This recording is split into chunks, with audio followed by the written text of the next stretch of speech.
weekend. Woo. I'm so excited I didn't even grab a knife. And I haven't actually finished my coffee. Okay, so what's in the box? I think it'll be better if I pop it open and then start pulling things out. It's kind of a big thing. This is gonna push basically everything that I do so much further. Let's get it open and we'll have a look.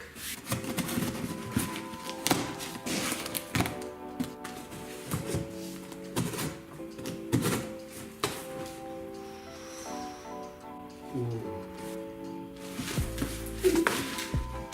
I am very excited for this new bubble wrap. Look at the size of this stuff. This is so big. No, not as exciting and satisfying to pop. We didn't just spend 900 bucks on bubble wrap. We got some paper as well. And some little bits of cardboard. Some more paper. Some more paper. Cardboard. I think that pretty well does it for the cardboard. And we have this thing. It was an awkward way to carry this. Okay, so you might not be able to. Oh, right, it's out of frame. That's why you wouldn't be able to tell what it is. Okay, so you might not be able to tell exactly what this is, but this is a 2x48 inch grinder. It's a Shopmate 48. Oh no. Oh, that's broken. Well, I'll have to see about doing some minor repairs on that, but let's get this open and we'll actually have a look.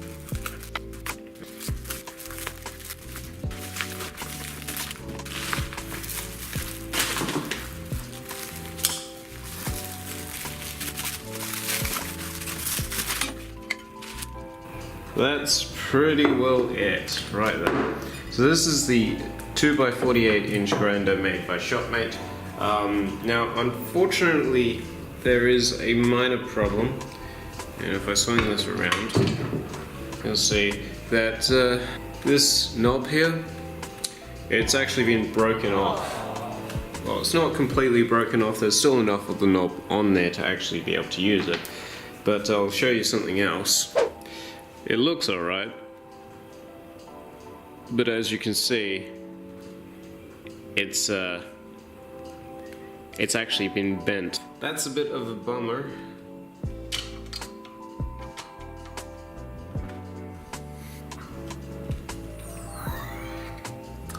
Listen to that. It's a bit stiff right now, and I reckon that will probably get better as time goes on. So this is the arm that it comes with. Comes with 2 contact wheels as well as a platen, and then of course you have your slack side of the belt. So you can use this in 4 different ways. You can use the big contact wheel, your smaller contact wheel, your flat platen, or you could use the slack of the belt to allow it to sort of run between those 2 points. All in all, this is actually so cool. Now it is a little bit unfortunate about the whole, about this whole thing, and maybe I can fix it. I don't know. I think I might actually get in contact with Gameco Artisan Supplies and see whether or not they can do anything for me.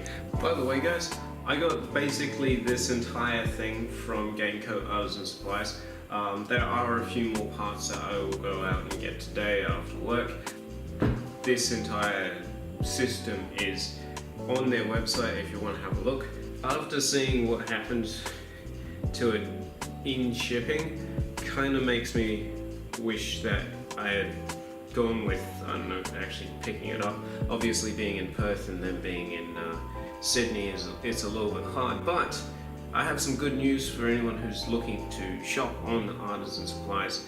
They are coming to the Perth Knife Show, so if you live in Perth as well and you want to pick something up off Gameco Artisan Supplies, you can do that, and they'll actually ship it out to the Perth Knife Show if you want to do it that way. I will be doing that with a few grinder belts.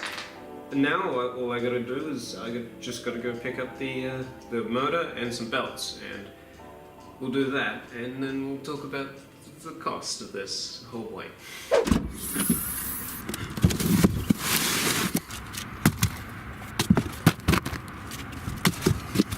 mountains blowing like a breeze, country road.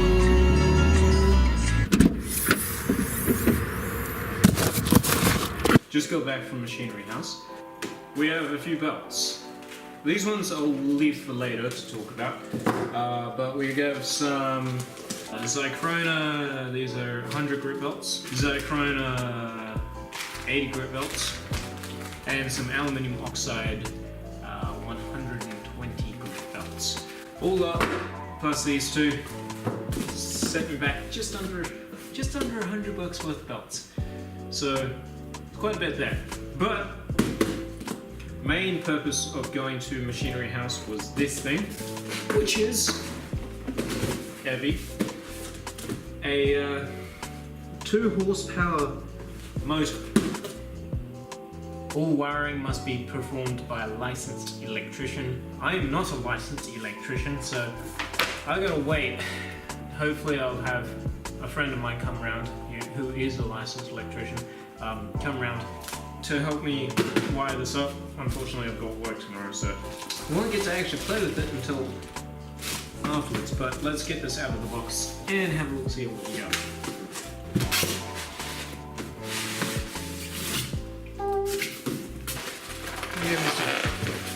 Give me some silica gel.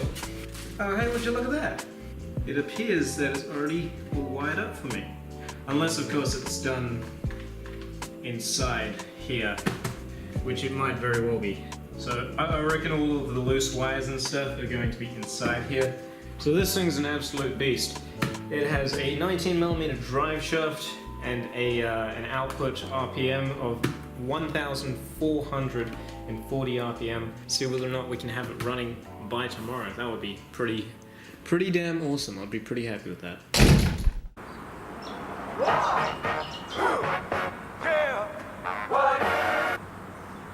Hey man, how you doing? How's it going on with the motor? Just wondering which way you want the motor to spin. Right, so if you have it like facing, so the shaft is like on the right hand side of it, it should be spinning sort of towards you and down. Did you happen to test the motor at all? No, I didn't. Because it's already spinning in that exact direction. Yeah. This one has to come off so that the other one can come back on. Oh, go on. Woo!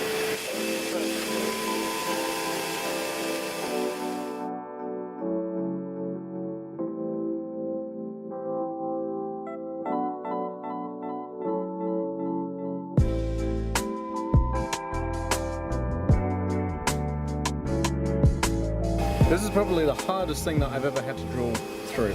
And if you don't know what this is the front part of the motor. And it's not because this is a particularly tough material. No, this is actually just aluminium. It's the hardest thing that I've ever had to drill through because I know once I drill these holes, I can't take this back. So if this doesn't work, I've got a motor that I can't use. Or at least I can't use it for its intended purpose.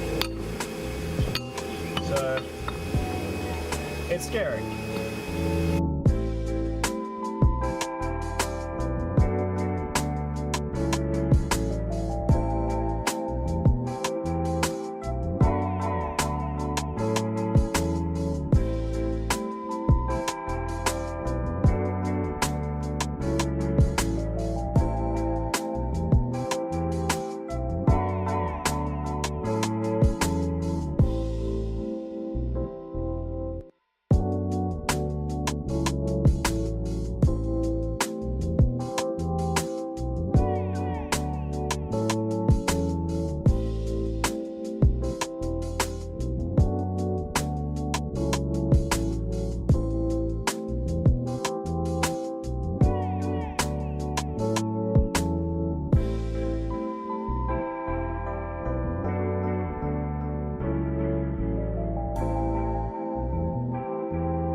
Okay, so for some unknown reason, would you look at that?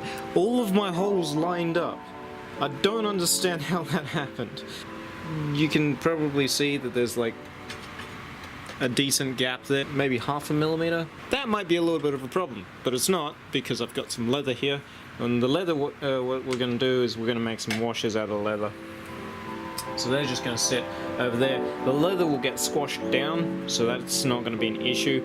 And as a plus side, to not only getting squashed down and sort of helping secure this in place, it's going to help with vibration, essentially.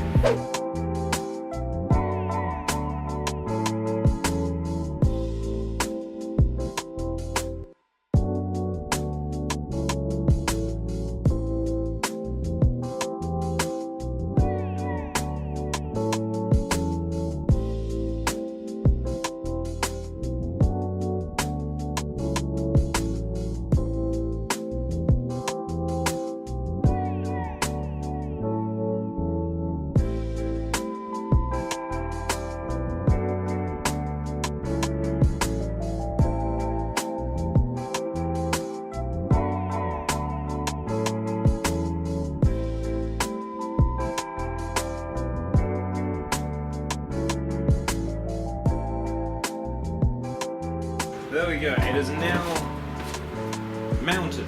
Wow, that took a long time. Main thing is that it's mounted. Ah, so exciting. I'm so excited. You might notice that there is no on and off for this entire thing. There's the plug, there's no on and off. There's like a motor reset thing, or electronic reset thing, I don't know. I'm not an electrician. And this could be an issue, but it's not. It's a non-issue because I have a solution, but I have to get it down, and it's probably going to take me like 20 minutes to figure out how to unplug this. 3 hours later. Okay, so I was actually planning on giving this a bit of a trial run tonight, but it is actually quite late. So I will turn it on for you, because I did that by accident when I plugged it in. Like I said, there's no on and off. But what I do have is this thing here, which is essentially like a regular power outlet sort of thing. I don't know exactly how it came to be a thing, but yeah. So we're going to give this a test run just without a belt on it as of right now, but just so you get to see what this thing actually looks like. This is the only thing that's actually going to be spinning, but listen to that power! Can't wait to actually use it tomorrow.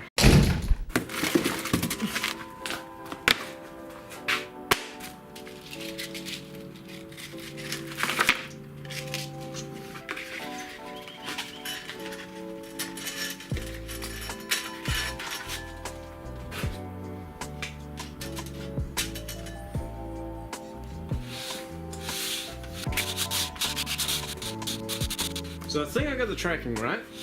It seems to be running pretty consistent as of right now, and that's just turning it by hand. Hopefully, best case scenario, this belt doesn't instantaneously snap, fly off, hit me in the face, possibly like just massive laceration across the face, and then fly around, somehow hit the camera, also break the motor, snap this entire thing in half, also create some sparks and set fire to the shed and burn the entire thing down with me still in it. So best case scenario, that doesn't happen. Let's just turn this thing on and let's have some fun. Safety first. It'll start spinning, and then it'll stop spinning very shortly after, and then I'll see whether or not it's running reasonably true, and if it is, brilliant. If not, I'll do some adjustments, and then I'll try it again. Wow, that's fast. Oh. Alright, let's bring this table in a little bit. Oh. Oh.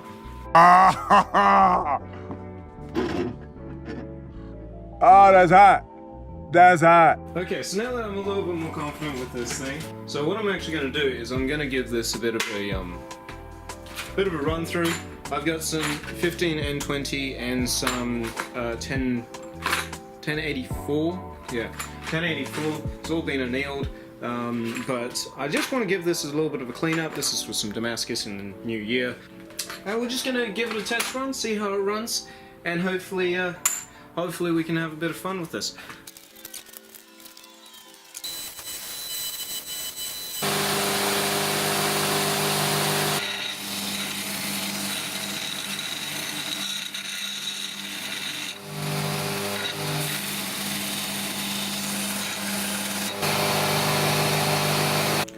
I should probably draw your attention to this right here. This is only a 120 grit belt. This is a 16mm square bar. It's a solid square bar, and it was able to do that much work in just a few seconds. With the old one, A, it would have bogged down so hard, and B, I don't think it would be able to do that in like 3 minutes. Alright, enough messing around. Let's talk about the difference and why this thing is so great. So let's start off with the base. This is a bench grinder base, and this one is actually designed to be a belt grinder. I mean, the motor isn't necessarily designed for this particular job, but it does work. I think the main thing about this is the fact that this is designed for knife makers. One of the main things that I had a problem with on this particular model is the tracking. In here you have your tracking lever sort of thing. It's terrible. It doesn't work properly, and you might notice that this seems to be way off to the right hand side. That's as good as I could get it. It's so far over that on this side there's a little thing that's meant to stop the belt from just flying off to this side. That thing has been eaten away by the belts that I use on it.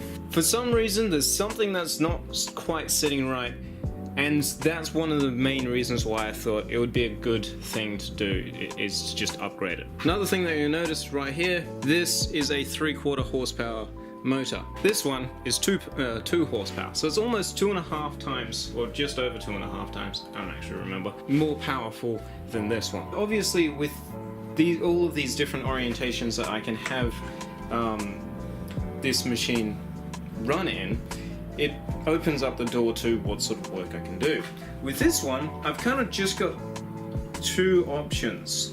I've got the flat platen, but I can't use a table with it. I mean, I think there are table attachments out there, but even then, like I said, it's only a 3/4 horsepower. It bogs down on very simple jobs. Sort of, I believe these contact wheels are about the same size, yeah? So I've got that contact wheel, but that's it. I can use the slack side of the belt, but it's not made for it. And that's the thing that I'm coming down to, is that it's good for a very simple job. Things like maybe putting an edge back on certain tools inside the shed. For much else, it's not that great. I really like this grinder over the old one. One thing to note is that if I want to use the flat platen, all of the sparks are coming out towards me, and when this is on the same height, it's quite high up in the chest. It also means that if anything's going to slip out of your hands, most likely it's going to fly straight into your gut. And when that's knives, that's not fun. Now for the actual why did I choose to go out and get a brand new grinder. This is actually the first time I've actually said anything about this on the channel, but we just hit 500 subscribers. Thank you! All in all, this did cost me about $1,100, and I've been saving up for quite a period of time. Regardless, I do still feel as though that doing this YouTube channel, this is what it allows me to do. It allows me to have faith that even though YouTube itself somewhat seems a little bit bleak, I think making an investment like this is actually worth it. And I say this every time I buy something for the shed, but thank you to each and every one of you who are here today. Like, without you here, I probably wouldn't be doing this, and I probably wouldn't be, and if I was, I wouldn't be doing it to the extent that I am now. I'd be making the occasional thing. It wouldn't be what I'm really enjoying to do, which is knife making. It's what I love doing, and YouTube is the main culprit behind that inspiration. You guys are the main culprit behind that inspiration. Every time I see a new subscriber, it just makes me feel really, really appreciative of what this could become and what it has become just over the last year or over the last 2 years. It's been something really amazing. As for this machine in particular, I've actually really wanted one for a really long time because it is a really powerful. It's the machine that you sort of idolize. I mean, after all, it was originally referred to as the noob grinder. It was rebranded to the Shopmate 48. By the way, it's made by 84 Engineering, which is kind of cool. It's an Australian-made machine. When making knives, there's a lot that you can do that will save you heaps of time. And before using a combination of the old grinder and an angle grinder, and to an extent files, it took a really long time to do the work that I needed to do. But with this, I can actually do a lot of the work that goes into the profiling of a knife from either straight out of the forge or just straight out of a blank of steel. I can do a lot of that on this machine here, which is going to be incredible because it's going to mean that everything that I do from now on, I mean, for the most part, is going to be faster. And that means if I make a knife in 3 weeks now, you guys see it in 3 weeks' time. If I make a knife in 3 days, you guys could probably see it by the end of the week. Which means more videos for you guys, or at least more consistent videos for you guys. So lastly, I just want to thank everybody for being here, for being subscribed to the channel, for just watching this video if this is your first. And I want to ask anybody who owns one of these things, anyone who would like to own one of these things, and anyone who owns any of the other 84 Engineering products, like the other grinders that they have available, let me know what you think of them, or what do you think is the best product for knife makers? What have you been using? Thank you for being here. Thank you so much for subscribing. This has been a journey. Like I said in the other video that will probably get released today, which I'm yet to film, hopefully from after Christmas onwards, I'll have a little bit more consistency in my uploads. You guys are amazing. I hope you guys enjoyed this video. This video is such a mess. Hope to see you guys in the next episode. Subscribe so you get notified when that comes out. It will probably be involving this little beauty. I can't wait to actually use it on a proper project. In the meantime, remember to stay safe, happy crafting, and as always, cheers.